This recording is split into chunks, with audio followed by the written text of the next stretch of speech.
Hi, hello, welcome to Homemade TV on Friday, the 31st of July 2020. My name's Chris Gosling, and today what have we got? Well, I don't know, we've got quite a little bit of stuff for you, I think, really today, and we'll start by having a look at the list to see what we've got. We've got some good news for cruisers. The mighty Fred Olsen line has just announced a fantastic looking cruise for 2023. So that's a bit of good news.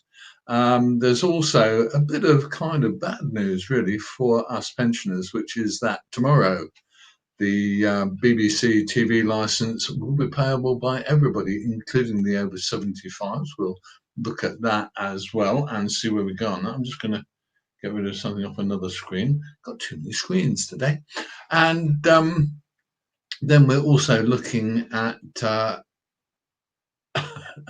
lost my thread. We're also looking at the new lockdown, which is coming into effect in the north of England, and we're going to look at a new report from Ofcom on the BBC as well. Got a bit of a BBC bias on the show today, and it's not actually pro BBC; it's a little bit anti. And we're also looking at the mighty BBC, as I say. So we'll come back to that in a moment. But where are we going first? Well, first things first.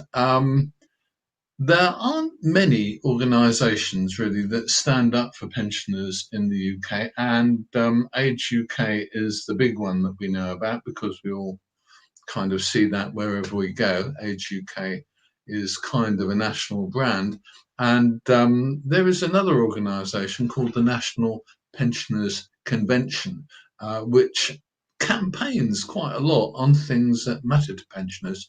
And one of the things that they were campaigning on quite strongly and seem to be continuing campaigning on quite strongly is the TV licence situation. As we all know, from tomorrow, the BBC will start charging over 75s and 157 pounds a year. It's a lot of money, isn't it? And the Mirror has actually picked up this story, which is really good news for a mainstream newspaper to get this involved. They say the voice of the Mirror, British pensioners have every right to feel betrayed, I think, really. I was reading the story in the Mirror. I'll give you a link to it in the comments later on. And the Mirror says that Boris Johnson's government has ensured 3.7 million elderly people will be robbed of the Lifeline benefit from midnight tonight, Friday. So that's pretty worrying one for a lot of people. I have to tell you, Dot is over 75. I am just coming up to, I'm only useful 74, but the reality is that many people have been getting free licenses for a few years, and I think it's become a complete nightmare at the moment where people are not getting a benefit like this. It's £157.50 a year. That's a lot of money. And I think it's not well realised in the country how hard up some pensioners are. The kind of common viewpoint on pensioners is that they've got loads of money and go wherever they like. But I think the reality is that a lot of pensioners have pretty damn tough lives. And it's at a time in life when, as pensioners, we are least able to cope with it. We're old, we are maybe infirm, we're maybe having a hard time. So the reality, I think, is that organisations like the BBC, whom we have supported all our lives, should really look after us a bit. What do you think? Okay, I'd love to know what you think about this. If you have a comment on the BBC licence fee, I guess you'd say argument at this point, I'd love to read it. So get in touch with me and let me know what you think here on Homemade TV. Don't forget you can reach us in many, many ways. You can get us on Facebook. You can find us on Facebook. You can find us on Twitter. You can email me direct, chris@homemadetv.co.uk. And you can even leave a phone message in voice or by text on 07943 043948. I'd love to hear from you. Okay, so let's get back to our next story. Now, this is one for the somewhat better off pensioners, hate to say it. This is the mighty Balmoral. She's actually, as cruise ships go, pretty small, and she's operated by cruise line Fred Olsen lines. And Fred Olsen's are famous for running relatively small ships, running them for mainly British people. And they're also famous for doing a jolly good job. Now, I know some people who worked and have worked for Fred Olsen, and they confirm really that the same things on both sides of the fence. The passengers have a good time and the crew enjoys serving them. What can you say? So, there we go. They have just announced, Fred Olsen have just announced that they're doing a massive, superb looking cruise in 2023, which is to Canada. I'd love to go. It's just over 5 grand if you do the whole thing, or nearly six, I think, grand if you do the whole thing. But as you can see, it takes you to Canada and the USA. You do need visas for the USA, but that looks like a fantastic trip. So have a look at that. And again, I'll give you a link on both YouTube and I'll include one on the Facebook comments. There you have that one. Okay, so let's move on and see what we've got next on today's list. Well, one of the things that I guess is interesting from my point of view is how coronavirus is going, and it affects us all, especially if you're in the north of England. The mighty government that we have yesterday night announced that they were banning people visiting other people's homes in parts of northern England.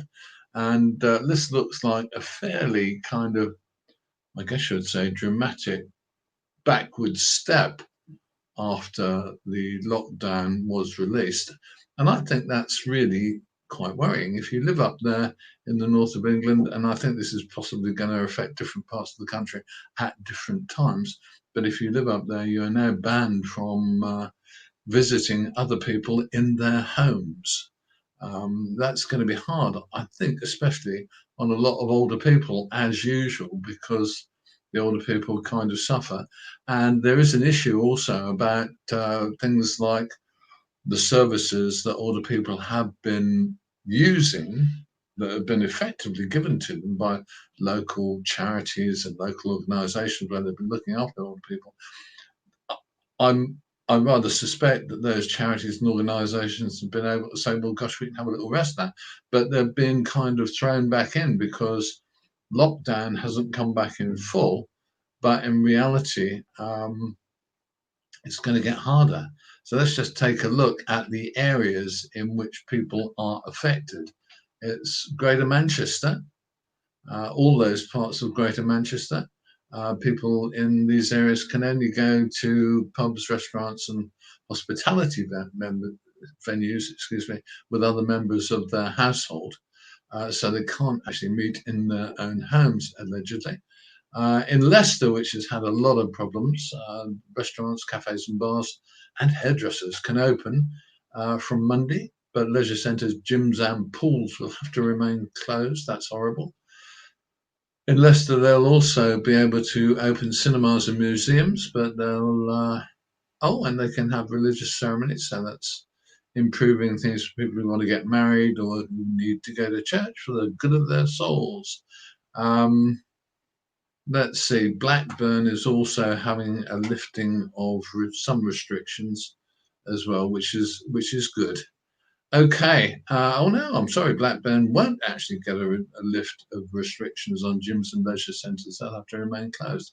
But it's really quite. I think one of the issues with this, let's be honest about this. One of the big issues about this is the fact that now that we're coming into this stage of having different lockdown, I don't know what you call it, really different lockdown regimes in different areas, different towns, different places, it's going to be even more difficult for people to keep track of it.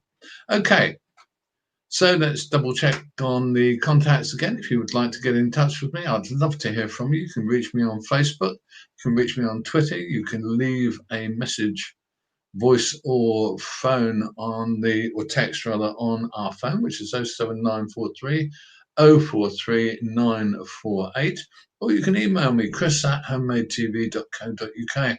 I would love to hear from you. Okay, let's now go on to another BBC story, which is quite an interesting one from the pensioners' point of view. Now, we've already dealt with the thing where we're looking at pensioners' licence fees, over 75's licence fees. We're getting hit by that coming in. As I think I said, Dot has now got a refund from when she was over 75, but she's now going to have to start paying again as of tomorrow license fees for the coming year, which is it's all a bit kind of silly. And I do think, although we're not really hard up, a lot of pensioners who are kind of an unseen majority are really hard up. And I think those pensioners need to be taken care of. Okay, let's just move on to this story. It's about the mighty BBC, and the report generally says that the BBC is kind of failing. What it's kind of failing to do is actually attract a younger audience. It does attract, as we know, let's be honest, from our point of view as older people, it attracts an older audience because it's a service we're used to, and it doesn't depend on TV, it doesn't really depend on technology at our end of the spectrum. Whereas younger people are more at home with technology, and therefore they are more likely to use things like Netflix, they're more likely to use things like YouTube and stuff rather than watching broadcast TV. But I think it's true to say that a lot of content is watched by younger people. So sport, if young people are interested in sport, then they're going to watch that. They probably watch soaps and they probably watch reality shows. Who knows? But of course, a lot of that stuff is also available online.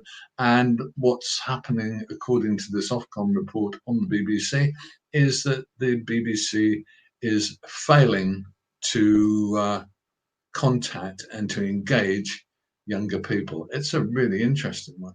There's also, on the same story, there's also a sidelight on the fact that the BBC, in some parts, due to their problem with the license fee, the BBC has lost respect among many of its audience, especially the less well-off people in the audience.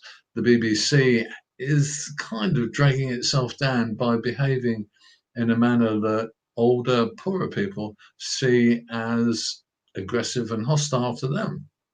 Interesting, isn't it? Personally, my personal belief is that the BBC should just be privatised and commercialised, and if they can make it, that would be grand. I think we ought to be paying the state to provide one or two news services which are guaranteed unbiased, and apart from that, TV should be just commercial because you watch what you want, don't you? There you have it. My name's Chris Gosling. This is Homemade TV. And I need to also say a warm welcome, incidentally, for people who watch this on catch up, because we, as you know, have this on our YouTube channel, we have this on our Facebook channel, and it's available at any time. You can watch it whenever you like. There you go. Okay, but apart from that, I'm going to say thank you very much for watching today. If you like what we do, keep up with us again. We'll get in touch with you via Facebook, via YouTube, via Twitter. You can follow us anywhere and keep in touch with what we're doing. Let's just bring up our little page of contacts again so you can reach us via Facebook, via Twitter. You can actually reach us by phone, and of course, you can reach us on email. Okay, thanks for watching if you have been, and until the next time I see you, have a great time. Don't overdo things, but do well and keep safe.